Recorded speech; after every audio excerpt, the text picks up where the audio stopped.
Invest करने का ज्ञान तो सभी लोग दे रहे हैं और सब लोग ये भी कह रहे हैं कि भाई म्यूचुअल फंड में इन्वेस्ट करो, सही है, लेकिन कोई ये तो बता ही नहीं रहा है कि भाई कौन सा म्यूचुअल फंड मेरे लिए सही है। जैसे ही मैं ऐप खोलता हूं, ऐप में तो मुझे बहुत सारे म्यूचुअल फंड दिख जाते हैं, small cap, mid cap, large cap. मेरे लिए कौन सा सही है? मेरी एज अगर आज 20 साल से कम है तो मुझे किस में इन्वेस्ट करना चाहिए? मेरी एज अगर 20 से 30 साल के बीच में है तो मैं किस में इन्वेस्ट करूं? मेरी एज अगर 30 साल से ज्यादा है तो मैं किस में इन्वेस्ट करूं? कौन सा म्यूचुअल फंड मेरे लिए सही है? यही सवाल में आप लोग फंसे हुए हो ना।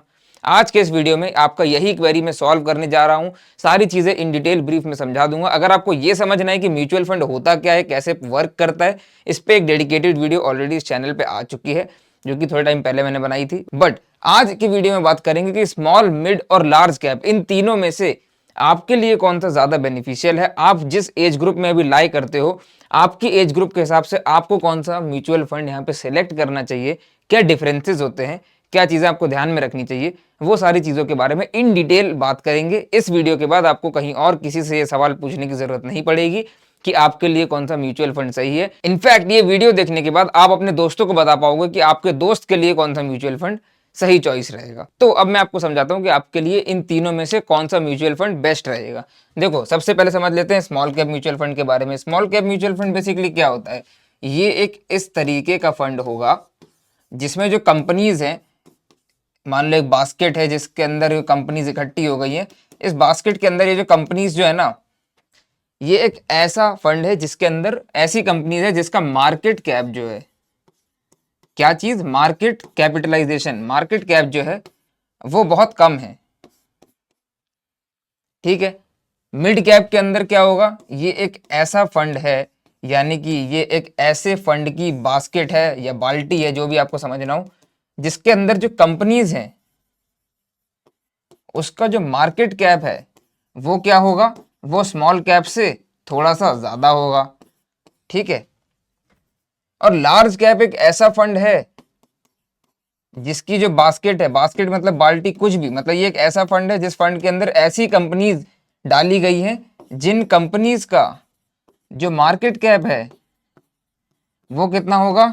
सबसे ज्यादा होगा। जिसका मार्केट कैप कुछ ऐसा होता है कि भाई 5 लाख करोड़, 10 लाख करोड़, इस टाइप का जो मार्केट कैप हो जाता है ना, तो लार्ज कैप कंपनीज हो जाती हैं। आपको दिमाग नहीं लगाना है कि इस कंपनी की मार्केट कैप कितना है, इस कंपनी का मार्केट कैप कितना है, कुछ नहीं। अगर आपने एक लार्ज कैप फंड सिलेक्ट किया है तो इसके अंदर देश की वो सारी कंपनीज है जिसका मार्केट कैप बहुत ज्यादा है, जिसको हिलाना बहुत मुश्किल है। ठीक है। स्मॉल कैप फंड आपने सिलेक्ट किया है तो इसके अंदर वो सारी कंपनीज है जिसका मार्केट कैप बहुत कम है, बहुत छोटी कंपनीज है, लेकिन ग्रोथ का बहुत पोटेंशियल रखती है। तो वो सारे और दूसरे फैक्टर्स कौन से, वो भी अभी आपको बताता हूं। अभी आपको समझ में आ गया कि कौन सा फंड क्या चीज होता है। ठीक है, किस तरीके से तीनों फंड बनते हैं। अब आपके लिए कौन सा म्यूचुअल फंड सही है, इसके लिए एक एनालॉजी मैं आपको समझाता हूं। ये आप एनालॉजी आप समझ लीजिए। अगर मैं यहां पर लिख दूं किड्स, एक होते हैं आपके पेरेंट्स, ठीक है, और एक होते हैं आपके ग्रैंड पेरेंट्स, यानी कि हमारे दादा दादी, जो कि काफ़ी अच्छे होते हैं और हमेशा हमें सपोर्ट करते हैं और मम्मी की और पिताजी की मारपीट से भी बचाते हैं। वेल एनीवेज, तो आपको यहाँ पे बस ये समझना है, अगर मैं किड्स, पेरेंट्स और ग्रैंड पेरेंट्स में इन तीनों की आपस में रेस लगवा दूं, सबसे तेज कौन दौड़ेगा? सबसे तेज तो भाई बच्चे दौड़ेंगे। अगर मुझे बेट लगानी हो कि भाई मेरे पास आज 1 लाख रुपए हैं, रेस चल रही है, जो दौड़ के जीतेगा उसको तो 1 लाख रुपए मिलेगा, लेकिन कोई भी गिरता है, चाहे पेरेंट्स गिरते हैं, चाहे किड्स गिरते हैं, चाहे ग्रैंड पेरेंट्स गिरते हैं, वहीं पे आपका 50,000 रुपए जो है वो डिडक्ट हो जाएगा। अब आप किस पे पैसे लगाओगे? फंस गए ना यहीं पे। तो यही तो होता है म्यूचुअल फंड का भी खेला। देखो भाई, बच्चे जो हैं वो दौड़ते तो तेज हैं, लेकिन गिरने के चांसेस भी सबसे ज्यादा उन्हीं के हैं। पेरेंट्स जो हैं वो बच्चों से थोड़ा सा कम स्पीड में दौड़ेंगे, कम स्पीड, तो इनके गिरने के चांसेस किड्स से थोड़े से कम हो जाते हैं। और ग्रैंड पेरेंट्स जो हैं वो दौड़ेंगे ही नहीं, क्योंकि ग्रैंड पेरेंट्स की हो गई है उम्र, उनके घुटनों में हो रहा है दर्द। अब क्योंकि दर्द हो रहा है तो ग्रैंड पेरेंट्स जो हैं वो वॉकिंग करेंगे, तो इनके गिरने के चांसेस और भी कम हो जाएंगे, क्योंकि ग्रैंड पेरेंट्स हैं, उम्र में बड़े भी हैं, इनको पता है घुटनों में दर्द है, तो वो रेस में पार्टिसिपेट ही नहीं करेंगे, तो इनके गिरने की चांसेस हो गई सबसे कम। यही सिनेरियो आपको इस म्यूचुअल फंड में लगाना है भाई। स्मॉल कैप, बच्चे तेज दौड़ते हैं। स्मॉल कैप फंड भी जो है, इसकी जब भाई ग्रोथ देखोगे, अब मैं यहाँ पे ग्रोथ से कंपेयर कर रहा हूं, अगर इस फंड की तुम ग्रोथ देखोगे, सबसे तेज जो है वो यही फंड ग्रो करेगा। क्योंकि ये कंपनीज जो है वो बहुत ज़्यादा छोटी हैं। कंपनीज छोटी होती हैं तो ग्रोथ का पोटेंशियल बहुत ज़्यादा होता है। मान लो आज कंपनी 1 रुपए की है तो 10 रुपए तक जा सकती है। इसलिए आपने देखा होगा कि स्टार्टअप्स में जो है बहुत लोग इन्वेस्ट करना स्टार्ट कर दिए हैं, क्योंकि स्टार्टअप्स जो है वो स्मॉल कैप होते हैं, बहुत छोटे होते हैं। तो अर्ली एज इन्वेस्टर्स इंटरेस्टेड होते हैं कि छोटी कंपनी में अभी पैसा डाल देते हैं, क्योंकि कम समय में जो है उनका जो कैपिटल जो उन्होंने इन्वेस्ट किया है वो बहुत ज़्यादा उनको रिटर्न दे सकता है। तो यही आपको समझना है कि स्मॉल कैप फंड जो है वो ग्रोथ बहुत ज़्यादा देगा, लेकिन बहुत सारी स्मॉल कैप कंपनीज बंद भी हो जाती हैं क्योंकि छोटी कंपनीज है। तो यहाँ पे जो है रिस्क फैक्टर जो आपका है वो भी ग्रोथ के साथ क्या होगा, सबसे ज्यादा हाई होगा। जैसा कि हमने समझा था, बच्चों के गिरने के चांसेस सबसे ज्यादा होते हैं, पर जीतने के चांसेस भी हैं। मिड कैप में क्या होगा कि स्मॉल कैप के कंपैरिजन में जो आपकी ग्रोथ है स्मॉल कैप के कंपैरिजन में वो थोड़ी सी क्या होगी, कम होगी। ठीक है, और जो रिस्क फैक्टर है वो भी जो है आपका स्मॉल कैप के कंपैरिजन में क्या होगा, इसका कम होगा। इन दी सिमिलर वे जब तुम इधर पे आ जाओगे तो इधर भी मैं दोनों पॉइंटर लिख देता हूं फटाफट तुम्हारे लिए, ग्रोथ और रिस्क। अब मिड कैप के कंपैरिजन में लार्ज कैप में ग्रोथ और थोड़ी सी कम होगी, पर रिस्क भी जो है वो यहां पे एकदम मिनिमल हो जाएगा। तो अब इस सिनेरियो से जो है ना भाई, तुम अंदाजा लगा सकते हो कि तुम्हारे लिए कौन सा फंड बेस्ट है। कैसे अंदाजा लगा सकते हो भाई, मान लेते हैं जो हम coming back to the same question, मेरी एज अब 20 साल से कम है। अब मैं क्या करूं, 20 साल से कम एज है तो तुम्हारे पास अभी बहुत सारा जीवन तुम्हारा बाकी बचा है। बहुत सारा जीवन बाकी बचा है, इसका मतलब क्या है कि तुम्हारे पास जीवन में एक चीज बहुत ज्यादा है। वो एक चीज है क्या, वो एक चीज है टाइम।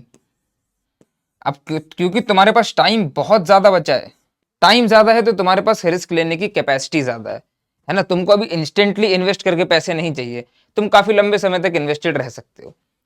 तो क्योंकि तुम्हारे पास रिस्क लेने की कैपेसिटी ज्यादा है तो अब तुम हाई ग्रोथ के लिए भी एस्पायर कर सकते हो। तो यानी कि तुमको जो अपना मेजर, ऐसा नहीं कि सारा पैसा स्मॉल कैप में डाल दो, बट एक अच्छा खासा पोर्शन तुम स्मॉल कैप में इन्वेस्ट करके रख सकते हो, क्योंकि तुम्हारे पास अभी रिस्क लेने के चांसेस ज़्यादा है, समय ज़्यादा है, और अभी अभी यंग ब्लड हो भाई।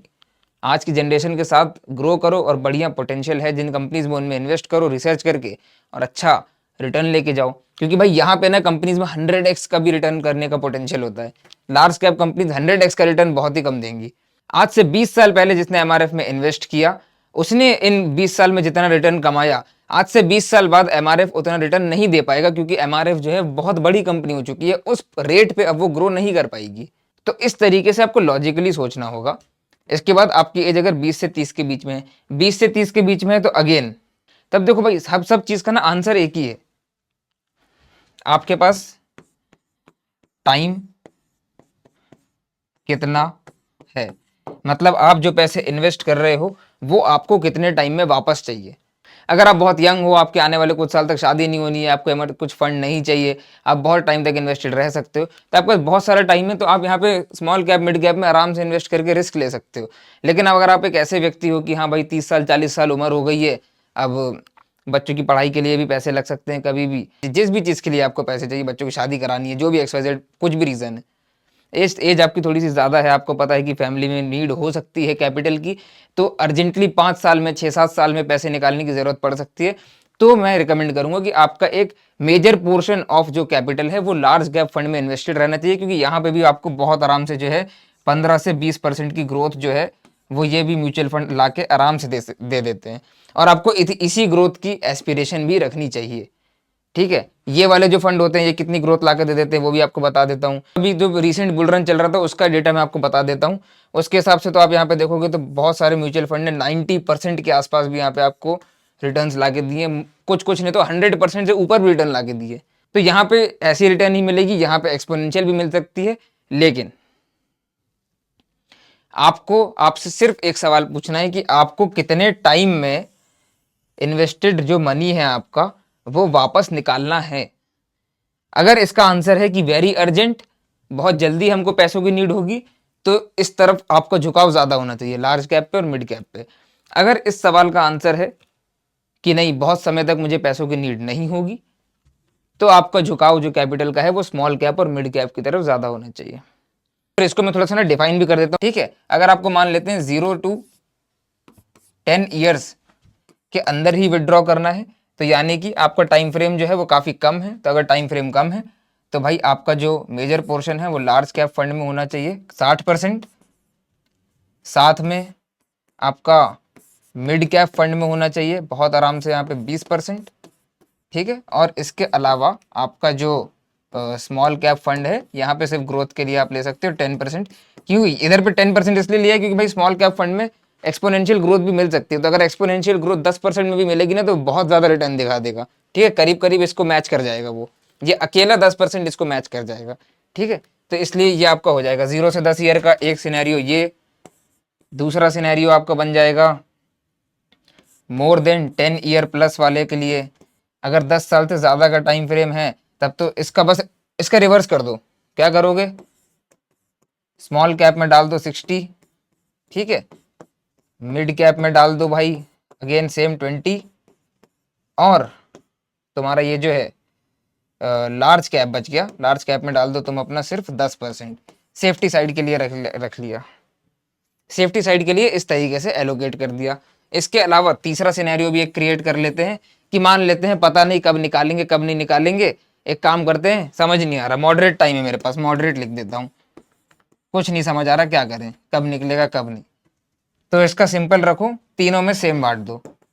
स्मॉल कैप में डाल दो 33%, ठीक।